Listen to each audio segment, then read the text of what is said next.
Hi అండి, అందరూ ఎలా ఉన్నారు? బాగున్నారా? ఈరోజు మినపప్పు పచ్చడి చూపిస్తున్నాను. మినపప్పు, ఎండుమిరపకాయలు, జీలకర్ర, మెంతులు, ధనియాలండి వేయించుకున్నాను. చూడండి, కావాల్సింది చింతపండు, ఇది ఎర్రగడ్డ అండి. ఇది వేగిన తర్వాత మిక్సీలో వేయాలి.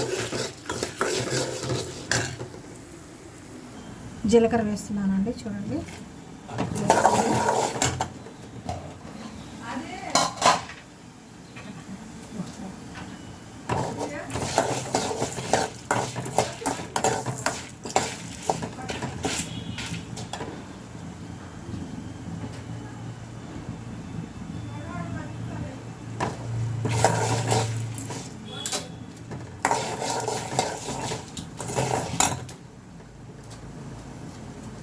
వేగిపోయిందండి, తీసేసి మిక్సీ వేస్తాను చల్లారాసేపు.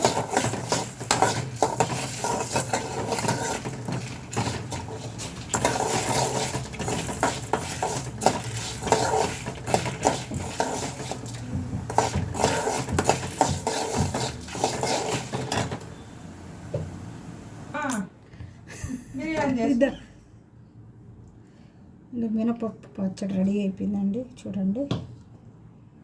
మినపప్పు పచ్చడి. మీకు ఈ వీడియో నచ్చినట్లయితే లైక్ చేయండి అండ్ షేర్, సబ్స్క్రైబ్. బాయ్. ఎర్రగడ్డ కూడా ఉందండి ఇది లోపల, చూడండి. చూడండి, ఎర్రగడ్డ ఒకటి వేసాను. అన్నీ చేసినాక చేసేయండి.